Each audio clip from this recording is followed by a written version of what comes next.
Hello and welcome back to another episode. We have a repeat guest on the show, Derek Clifford. You guys should remember him from Elevate Equity. When we first interviewed him, he was running his real estate business successfully, but he was also working a full-time job as a project manager. Since that, he and his wife have been nomadic for, God, it seems like over a year now, but I don't know the exact timeline. Iceland, Portugal. He's in Iceland right now, traveling all over, running his business remote, and really living the nomadic lifestyle.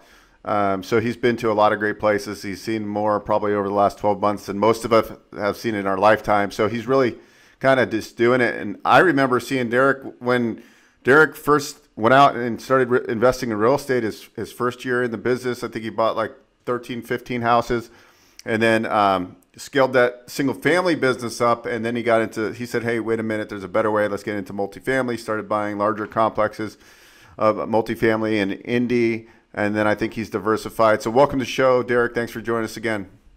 Beau, it's an honor to be here, man, and just glad I'm happy to be back. It's great to catch up with old friends and provide updates and also pass along some wisdom we picked up over the years.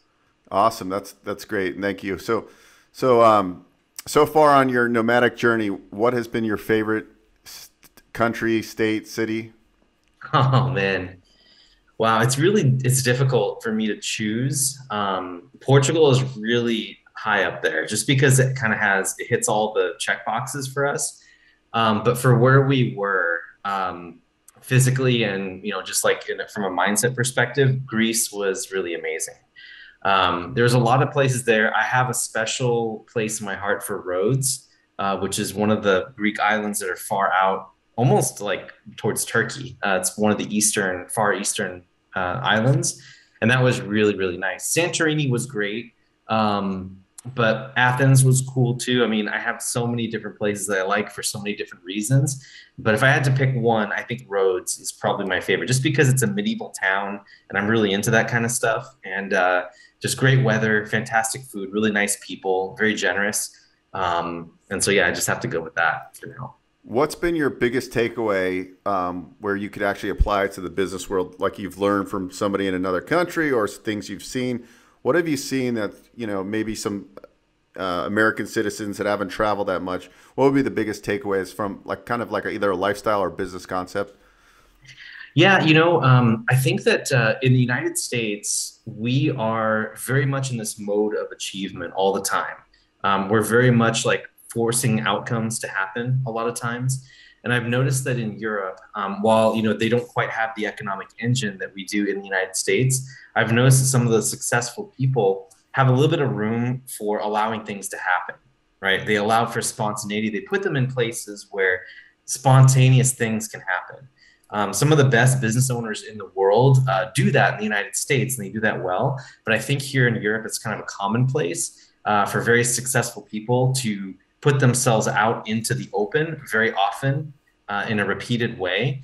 And it allows for more ideas and just relaxation and just a lot of basically diversity of thought, right? And so I think that being able to see how different people think and talk has really inspired us to really, go in with an open mind. Because, a lot of times, but we think that we have the solution to any problem, right? And all it takes is just more effort and more energy and just pulling more out of the hat to try to get things done.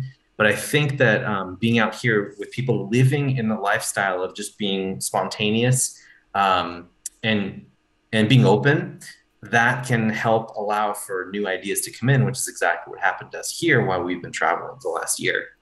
How did you let yourself go? Like part of my thing about not traveling is I feel like I need to be in front of my desk, but the thing is your desk is movable, right? Like, so for me, it's a mindset thing. It's like, well, I don't feel like I'll be performing at my highest level. Like I feel like I'm going to miss something. And it's like, that's not the case. You have to to grow, you have to be able to let go. Is that kind of how you feel? It is. It is. We noticed that was happening at the first part of our trip, and both Sophie and I, we had to talk through this with each other, and we came to the conclusion that even though we're in these incredible environments, and we don't want to be chained to our computer, because that's the whole like what are we doing this for, right? Like we could be doing that in the United States. We don't need to be out in these amazing places and chained to the computer. So what we've learned is that we work in U.S. hours, which is generally in the afternoons here. Because right now, as we're talking, I think it's early morning for you, but right now it's 2:30 in the afternoon. So that can show you that there's with that 7 hour difference or 8 or 9 hour difference, you can get a lot of stuff done in the morning. Like you go do your tourism and things in the morning, and then you come back and you work until you're tired, and then you go to sleep, do it again, get your refresh, get your creative juices going in the morning, enjoy the city. But we've also blocked out entire days. And the way that we're approaching this, Beau, is if things fall through the cracks, that's a non-essential part of our business. We just have to let that go. And so we're trying to be more mindful of wherever we direct our energy when we are working. That's the maximum amount of impact. And so it's like it's a real life exercise of maximum impact on your own life when you're traveling. Like how are you going to remember these experiences, and what are you going to do while you're out here trying to make these incredible memories? And there's no point to that if you're chained to your computer and trying to answer everyone's emails, right? So we are being more strategic about how we're living our lives, both in our business and also in our recreational bucket list adventures, all those pillars. That's so awesome. That's what I think people need to, and it's about being, when you're working, it's just being creating efficiencies in your work where you're actually like the hours you're working could be less, but you're accomplishing like 3 or 4 times what you are by using Yeah. technology, by using virtual assistants and so forth. Now let's talk about, so you had this portfolio of single family homes in Indiana and Ohio and places like that. And then I think your first multifamily was like 16 units. It was a heavy value add deal. And then you Yeah. did then you started syndicating. And I think most recently you did like a co-GP on a bigger project. Can you kind of walk us through your progression on multifamily? Yeah, actually, I don't know oh, maybe it's been a while since we spoke, but dude, I'm almost around 400 units right now. So we've done quite a bit of those. I'd say half of them are just joint ventures with people that we've run across over the years that wanted to do business and been following what we're doing. But yeah, I'll walk you through the journey here real quickly. I mean, we started with that first value add, not knowing what we didn't know. And as the progression of the competency goes, you go from being unconsciously incompetent to becoming consciously incompetent, and then eventually going over to being consciously competent and then unconsciously competent, right? So we're kind of walking through that phase, and we were just at the very beginning with that one property. We made every mistake that you could make at the very beginning, and then what ended up happening is, thanks to you, actually, back when we were in the Bay Area, we found Mr. Vinny Chopra, right? I actually don't know how you found him. I think you ran into him, I'm not sure. But that changed my life, man. And so thank you for making that introduction and bringing him into the world, because without him, I wouldn't been able to be where I am today.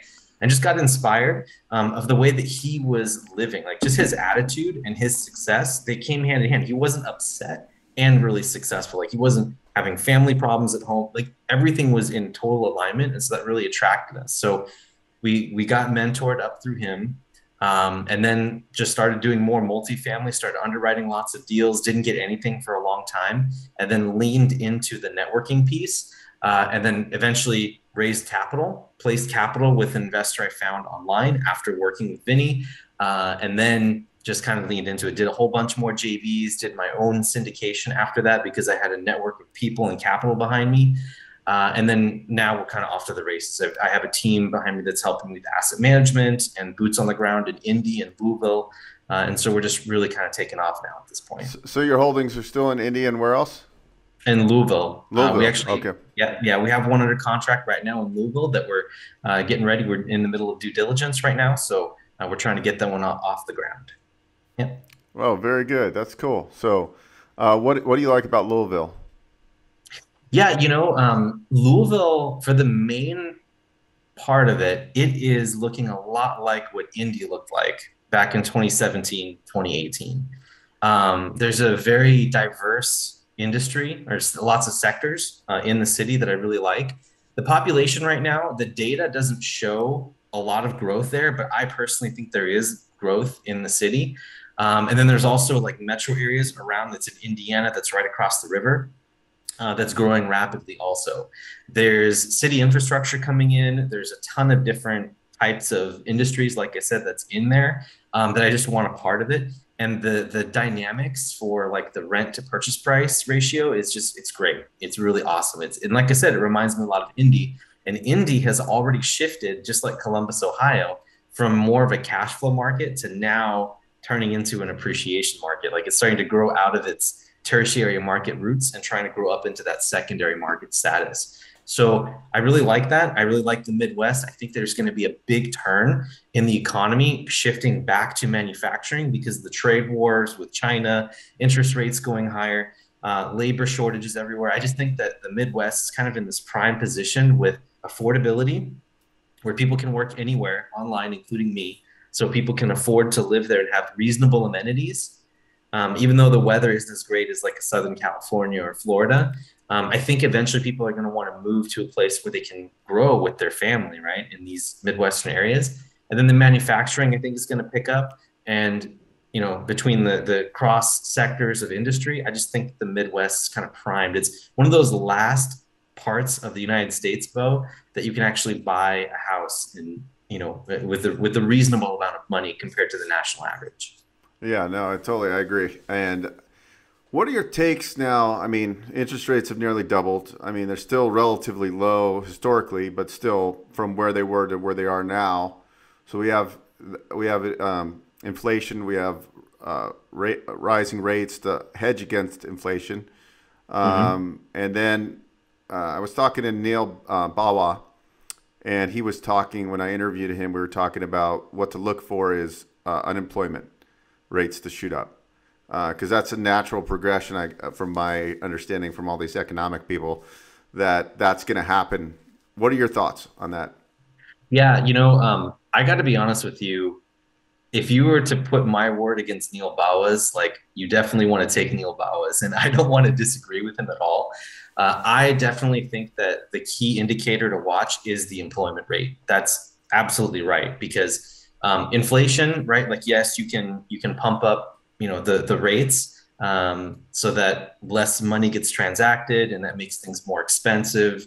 But as long as people are employed, then ideally they should be able to keep up with the expenses, and the whole economy should continue to work. So I agree. I think that that's something to watch. You do see some of the tech companies laying off individuals, and so I think he's right to think that something is going to happen.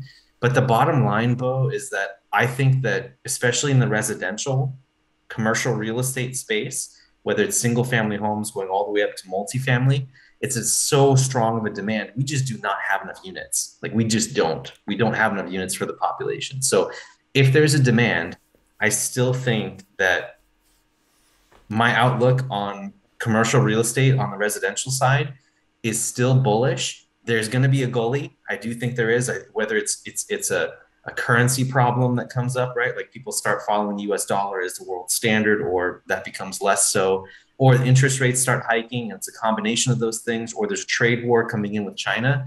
I still think people need a place to live. And housing is going to be a commodity that will always be in demand. And so for that reason, I'm always looking for self-storage, multifamily, and single family and small multifamily. So that's just my opinion, though. I mean, if Neil Bawa has said something that directly conflicts with what I say, I would take that very much to heart. Well, you know, I think everybody needs to kind of get a good perspective. You go on YouTube now, everybody's like, there's a crash coming. Yeah. Neil's take is like, hey, listen, there's no markets yet in residential and single family that have really declined. Now, are we having a leveling off? Now, I tend to disagree the fact like, well, he did say there's frothy markets. Las Vegas, where I'm at, Yeah. Phoenix, and you're seeing our inventory for residential shot up like 120%. We're still at 2.2 months of inventory, so it's very low levels of inventory. What I liked what Neil said, and you should go and listen to that interview because I thought it was a good one. But what he said is, because we always talk, there's a shortage of inventory.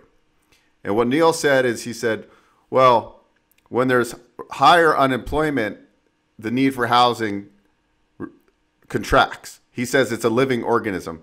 And I never thought about it that way. But that's kind of true, right? When people lose jobs, they stay.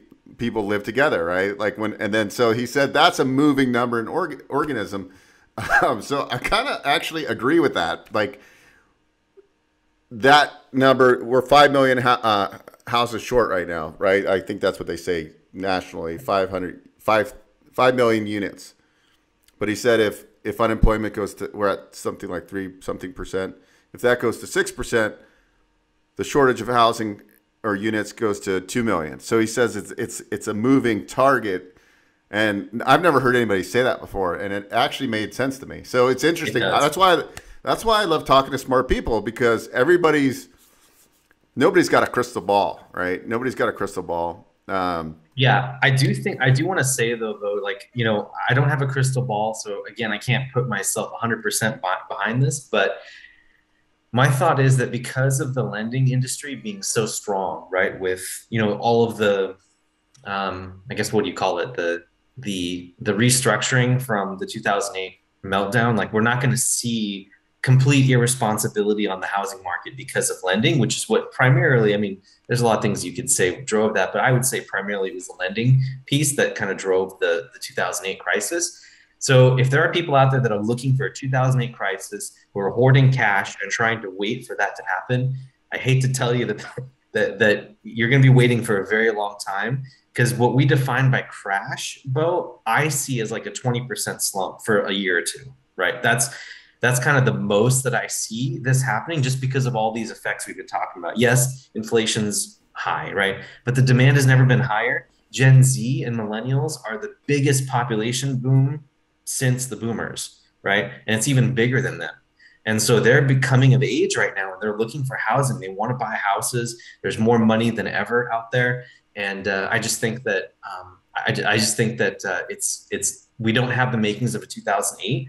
So investors and syndicators who are looking for sound investments to weather the short-term storm, they're going to continue to see great profits and fantastic returns for themselves and their investors, obviously, in the medium to long term. That's just my thought. No, that's great.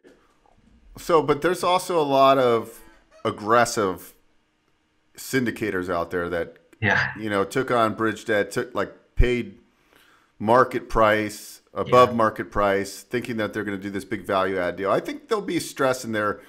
Um, we're seeing retrades right now in the multifamily space. Like I know Vinny had a deal, for example, where they were about to close on it, and they renegotiated or retraded, whatever you want to call it, and they got the price down $2 million. Because when the lender sized it up, they said, we based on what we're sizing, it's so there was a yep, shortfall. And yep, so what's interesting is sellers understand that now, or most of them are starting to understand that if they want to sell close to their target exit price, that they need to have a little flexibility. I've been told that people are seeing a 5 to 7%, kind of decrease in exit values right now. It's already been kind of priced in. Is that kind of what you're yeah, seeing as you're reviewing yeah. offering memorandums and so forth? Yeah, yeah, absolutely. And as a matter of fact, like the property that we got under contract a couple weeks ago, actually, back around the beginning part of July, um, we negotiated a risk share with the seller. So we built in a retrade at PSA. And that shows the seller that we're thinking about interest rates. We're thinking about that risk. We're thinking about what the lender is going to do. And essentially, it's something like this. I actually got this from our good friend, Andrew Cushman. But basically, if the treasuries go above a certain threshold, based on when we get under contract to when we close, let's say that where the treasuries at right now, like 2 or 1.8 or something.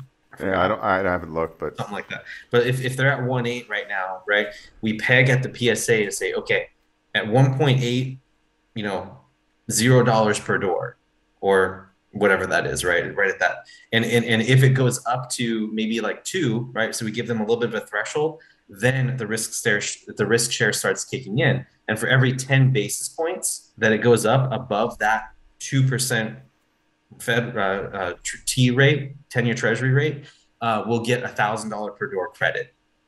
And what size property are you looking at here in Louisville Yeah, right so now? this one, because this is one of our first forays into Louisville formally, this is on the smaller side. It's 65 units, so it's not huge, but it's enough for what we need right now to dip our toe into the water in this new market. And obviously, we're looking for bigger stuff too. But I think this is a great trial run, and having that trigger, that risk trigger in there is really attractive for investors because we're able to tell them, look, if interest rates go up, we win. If interest rates go down, we still win. So, I like being able to convey that to the investors, and that's why it was an integral part of our acquisition strategy. And I think that smart syndicators will be able to think creatively to come up with these types of solutions for the market. And so this property, is it a value? Is it a heavy value add, or is it what's the occupancy right now? Yeah, so actually, it's interesting. It was an 80% occupied property, so it was going to be a bridge debt type of thing. But as we got under contract, we noticed that it's at 95% right now, which I'm very suspect of that. And this has happened before, where we've had sellers stuffed units basically with people who aren't qualified or just cutting corners on getting people in. So that's concerning. But it is what it is. We'll see how the things operate in the next couple of months while we get this thing locked up. And there is an affordability component too. So it is a C-class property, but it's in an area where there's $1 million houses right down the street. So that's why we love this property, because it's kind of like the worst property in the area.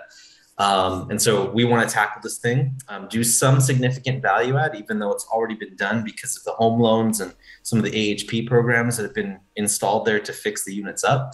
So really, it's more operational play, and one of our boots on the ground that does this all the time. And so we figured it was a good strategy to bring them into this and make it happen. Is this a deal you're partnering with somebody in Vinny's group by chance? It is not. Oh, okay. Because somebody else has like a 65 or 66 unit in Louisville. Anyways, You're kidding? No, I'll tell you after that. Yeah, anyways, I that's why I was just wondering. Are you talking about the same property? Because he's in. No, Okay. it's not. It's not. The people. What a small world, though. Yeah, it is. And 65 too. What are the odds? It's pretty crazy. You're listening to the Investor Financing Podcast. We'll be right back after this break. Hello, Beau here, host of the Investor Financing Podcast. Are you a lender, real estate professional, or vendor that provides products or services within the real estate investing and business owner space? We are offering a few sponsorship opportunities to get in front of a highly targeted audience. If you're interested, please click the link below for further information. We look forward to talking with you. Thanks. Make it a great day. It's been amazing to watch your evolution, and what I've noticed about you is like you're really a student of the game, not just real estate. You're always kind of learning how to, improve systems. And what are you doing today that you're implementing that's really been kind of a game changer? It doesn't necessarily have to be real estate related, but in general business. Yeah, man, like there's so many things. I think automation. Taking some time to really invest in automation as the owner of a business, right? Instead of going out there and hiring someone to try to do that, like that's great and everything, but what happens when times change? So always, staying up to date by talking with other operators. That's why, you and I as podcast hosts, we get the luxury of being able to talk with people and learn some of the coolest things while also being helpful to everyone else out there. So I think that's really cool. I think what it is for us is realizing that we can have a work-life balance together and run businesses while living the life of our dreams. Like we're basically living our ideal lives right now. And now it's for us, like trying to figure out like what's going to happen next. And what has made this happen, like you were mentioning before, Beau, is systems and really like a basic Asana outline, right? Like having an Asana set up with a VA behind it, right? And a virtual assistant to help you run things and track things. That has just made our lives infinitely easier and much more enjoyable too. We like paying great employees who do good work. So I would say that systematizing the business and finding things that you're doing repeatedly over and over again, so you can add your value, whatever that is, to others. That's the key. And so there's a lot of components to that. It's finding out what it is you're good at. What do you like doing? and what are you able to outsource, and how do you outsource what needs to be outsourced? So there's all those steps, right, that come into it. And as you slowly start to figure those things out, just magic starts to happen. So again, I think on the execution side, it just comes down to Asana, Calendly, like just being up to date on some of these really cool tech tools that allow you to do like something what I'm doing, for entrepreneurs out there who are limited on time. Yeah, that's great advice. I mean, that's game changers. The moment you implement Calendly and you're just able to automate Calendly, Zoom, boom, they're getting a link. It goes on your calendar. I mean, there's so many ways to. I mean, it's never ending too. There's always new efficiencies to incorporate into your business. That's why you always, as an entrepreneur, you always have to be researching. You always have to, and it gets overwhelming sometimes. Like, oh, like I am looking at for social media posting, like an app to do, and it's like, do I want this one? Do I want Lately Social, or do I want to use this other one called like Publer or something like that? And it's like, what do they do? But it's game changing when you actually can implement it. I think the hardest thing for people is they buy the product, the software, the app, and they never use it. It's like, you got to like carve out time to use these things, and it really is a game changer. What have you read in the last recently that you or listened to that you've liked this year? Oh, this year has been a year of going back to basics for us, because here's the thing, right? Like we've achieved everything that we set out to achieve, though. Like, we've gotten financial freedom. We're traveling the world, and we have a syndication business, and my wife's got her own business too. And so we're doing what we want to do. Now it's like going back to basics, like, what do we want? So some of the things that we're really mulling over is Vivid Vision. That's a great book. Traction, we're starting to get more and more use out of that because our team is growing a little bit. Like now that we have active partners, asset managers, and then a virtual assistant, like that's starting to become more relevant for us before where we were a couple of years back. And then, I would also say Richest Man in Babylon, like those are awesome books too. A couple of mastermind groups that I was a part of have also helped me accelerate my learnings and what it is we're trying to do. But I think that it's mainly coming back down to who you are as a person and what do you want and how do you want to grow. And just realizing that life is abundant, and it's up to you to choose where you want to go. And so until you choose, you're going to be kind of swimming out there with no intentionality and being frustrated on things that you don't want to do. So that's what we've really been focusing on this year, is just the basics, Think and Grow Rich, all those things. What was that, like the turning point on maybe a deal you closed where you kind of like after you closed it, you're like, holy shit, I did it, or we did it, you and your wife, like, because you did it. I watched this whole journey unfold like relatively quickly. All of a sudden you're like, yeah, we sold our house in California. We're piecing out. And now, it's like, I think what I've noticed about these people that make these big lifestyle changes, it's like they just make a decision, and it's really like not that hard to do, but it overwhelms people. It's like, okay, what are your expenses? What can we minimize? And then what can we grow? And then that's where the freedom is, right? Because your wife's still doing her working as a doctor and she's just doing remote. You're now growing your passive reoccurring revenue business, because now it's just really relationships and finding deals and then partnering effectively. Yeah. So I think the best way to answer that question is there was a decision that was made, right? It was absolutely right. Like we were sitting there and COVID happened to us. And we went through the COVID thing, and in early 2020, or 2021, I'm sorry, we made the realization, because Sophie had gone completely virtual and I had been completely virtual at my day job because, everything was shut down. And we had just moved into this awesome house in the Bay Area, in Brentwood, which is out in your buddy David Green's neck of the woods, right? We moved out there, and we moved out there for her to be close to the brick and mortar that she was working for, my wife. And when that all shut down, we asked ourselves the question, it's like, if this didn't happen, would we still be here in this house? Like, would we want to buy this house if that wasn't in the picture? And the answer to that was no. And so you can kind of follow that line of logic, thinking, well, why are we here? Like, what's the point? We have a 5-bedroom house. It's newly built. no reason for us two to be in a 5-bedroom house. It just doesn't make any sense. So what we ended up doing was we sold it for quite a bit, and we started traveling throughout California. And we got that first degree of freedom, right? Which is location freedom. And then I started thinking to myself, well, this side business is starting to become more and more the main thing, but it's been like that for quite a while, though. And here's the thing, I was just not ready to pull the trigger on it.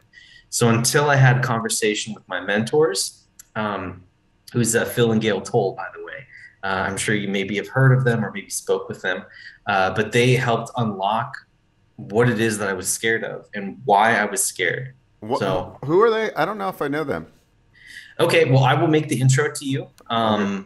and I'll make sure. But they are they're great people. They basically are performance coaches, and I can tell you some of the people they've worked with before. They don't like me to reveal, but they're pretty big. It's a pretty big deal. They're one of those people that work behind the sidelines or behind the scenes with really big, like prominent people in the public eye that no one ever hears about. And so I'll tell you later on after the podcast. Yeah, no, that's cool. I was just, oh, sorry to cut you off, but I was just talking to my marketing guy last night. We meet twice a week online. He lives in Washington. Yep. I'm in here in Vegas. Mm-hmm. And we were just talking about that. It says everybody needs a freaking coach. I don't care, because we all have limiting beliefs, or most of us except Vinny Chopra. Yeah. But yep. That's interesting. So you're working your W-2 still, and you hired them as performance coaches for you, or so actually we've been working with them for years, right? And so the first thing that we worked on was me and my wife. That was the foundation. And so Sophie and I have been working with these coaches for a while to help balance out all the stuff that we were going through on the personal side, plus what we were doing with our businesses, right? Like, because we're both entrepreneurs, and we have to help each other in our businesses. And there's a lot of stress there. There's a lot of mental patterns that we both had to break free of individually for each other, right? And once that unlocked, then my wife and I started working much better together. And that's when things started accelerating, right? Anyway, in any event, once she came to the realization that I always land on my feet somehow. Like, I'm just that type of person where I can find the resources to just make something happen. I pulled the trigger on leaving the W-2. And what happened, Beau, was once I made that shift and I told my boss what was happening, and I gave him like a 3-month runway. I'm like, look, I'm leaving in 90 days. So don't give me any new assignment, that type of thing. All of the pressure that I was feeling up to that moment just vanished. And my energy shifted. Like, I became happier, right? And guess what, Beau? Brokers, investors, property managers, they all picked up on that energy. And we got under contract on 4 properties right before I was about to leave my job. So it's like the universe had laid out a carpet for me because I made the decision. And that was the vehicle for which it happened. And I can't explain to you how it happened, but when you commit to it, the universe will just provide. And I think it was just my energy level, to be honest. Like, I was just really excited to be able to do something like this and have my wife on board. And here's the other piece to it too, Beau. When we made the decision to sell the house while we were traveling around, right? We started doing the math and saying, man, if we stay in the Bay Area, we're spending 10 grand a month, just baseline, If we ended up getting an Airbnb in Indianapolis or, in Kansas City or whatever, and that was like a worst case scenario, we could live the same lifestyle for half the money. And guess what happened? That put us in financial independence. And as soon as I realized that, and both my wife and I talked about it, we're like, we have to do it. And ever since then, Beau, we've been financially independent because while we didn't have the passive income to necessarily meet the Bay Area standards of living, there's a lot of the world that you can do that type of living, for $5,000 a month in passive income. Since then, it's kind of grown from now, obviously, but that was kind of the impetus. And so it just seemed like everything just all kind of lined up at the same time. And we were called to do it. So we made the decision, and we haven't regretted it since. It's such a good story. I get energized listening to these stories. Now, I have a feeling that you should write a book about this, because this is a great story. Is it in the works or what? I think you should write a book about this. I think it's a good story, a great story. And I think you can explain it in a way that people would, like it's really a simple plan. Like, okay, baseline's 10 grand. We could live the same lifestyle for 6 in Indy or wherever. So we could do this. There's nothing holding us back. We have the cash flow.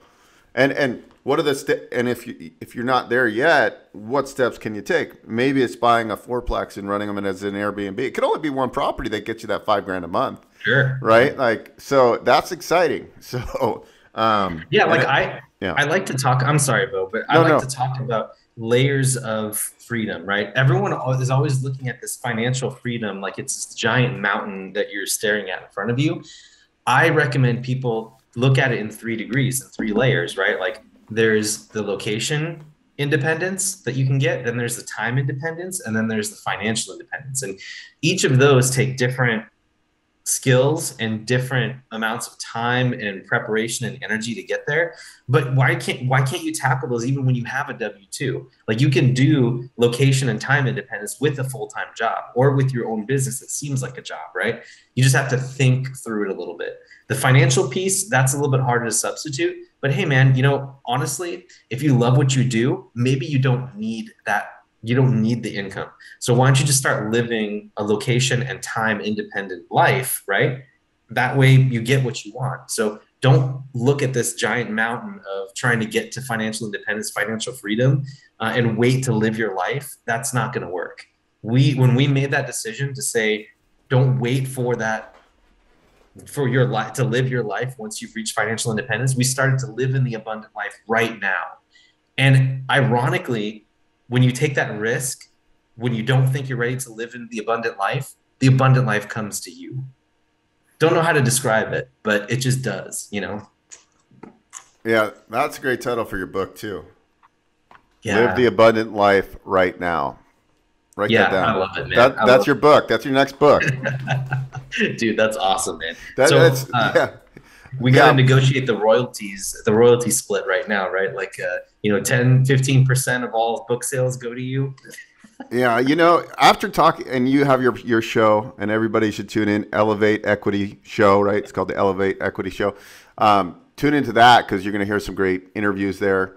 And I think, after interviewing, I've interviewed tons of people like yourself. And really what it comes down to, it's not rocket science. It's really people that make decisions and move the needle 1% a day, right? That's all it comes down to. And then you got to get engulfed into like whatever this asset class or this business you're doing, and you got to learn the business. You got to build the resources. But that's really what it is. It's not really a knowledge difference. It's just really like a mindset difference on all this stuff. I mean, there's no secret recipe, guys. I'm sorry, there's just not. It's like, Derek's gone through a lot of horror stories with real estate. I've gone through a lot of horror stories with real estate. I still do. We're never not going to. We're always going to have evictions. We're always going to have problems. But it comes down to a mindset and just being able to slowly grow day in and day out and just tweak, learn, never stop learning. And God, and I love what you said about sometimes I always think of this big mountain, I got to get to this, got to climb to this top mountain. And it frustrates people, right? And then they stop because they're like, I'll never get to the top. Bingo. Yeah. Set yourself up of getting to the first level, right? Like that's my goal. My big picture is the top, but I'm not thinking about that because I don't want to get frustrated. Because if that's where people lose it. Like they just don't think like, oh, how can I ever be a Vinny Chopra, right? Like there's but what for, right? Like that's the question that you have to ask yourself as the listeners, right? It's like, what do you want that giant that mountain that you're looking at getting to? What are you going to do once you're there? That is the question.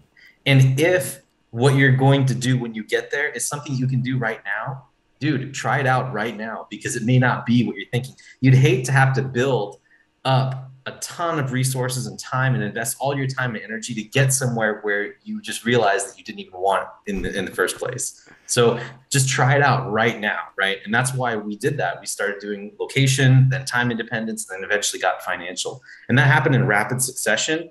Some people aren't as lucky, so I count myself really blessed to be able to do that. But it's super important to try things out that you think you want to do when you're in retirement right now. I love it. I love it. Everybody, I hope you enjoy this episode. I mean, Derek always provides a lot of value. I always say it. I always enjoy talking to you because, guys, it's just like you set out on your journey and you got to do it, and you got to figure out what you really want. And like a lot of us are looking over our shoulder and going, "Oh, we're listening to these podcasts with like these guys that go from $0 to $150 million like in 3 years," and then that doesn't mean they're happy. That doesn't mean that person's happy, right? It doesn't mean they're living living life fully, right? Or whatever Tim Rhodes' saying is. Is he getting the goods in the woods? Yeah, no, but there's another one. But anyway, yeah. So I love what you said there because you don't, so to some people it's just 30, 40 grand a month, pretty passive income. That's all they would ever want, and say, hey, I don't want a headache. I don't want to be a huge machine. For some people, 10 grand a month, they could live fine in Indiana, right? And you really got to that's the thing too, is like you just gotta understand what it is you're looking for and what you're trying to go for. So if you don't have that vision for where you're going to be, like what are you building this out for? If it's just for money, you're not going to get there. There has to be something that you're building towards and building for. Otherwise, it's going to be really hard. Yeah. Guys, anyways, we could go on for hours, but I know Derek's busy and he's, going to go to some new restaurants, and that's what I would do. If I were you, I would be like, I don't care about the sightseeing. I just go to like the local eateries, and I'd just be like, okay, I'm never trying this. That would be the coolest thing for me because I'm. We've been doing it. Yeah, we've been doing it, man. It's been awesome, especially in Greece, dude. Anyway, I don't want to drag this on. But Derek, where's the best place for everybody to follow you? Yeah, easiest place is just go to elevateequity.org or look up our podcast, which is the Elevate Your Equity Show. Or you can type my name into Amazon. That's Derek Clifford. Just type my name into Amazon. That's my book that I wrote for busy working professionals starting up side hustles on their own. Boom. Thank you so much. Guys, I hope you enjoy this episode. Feel free to check out our YouTube channel or go on Libsyn or iTunes or any of that and listen to all of our great episodes, and we'll see you on the next one. Thanks, Derek, so much. Thanks, Beau. Take care.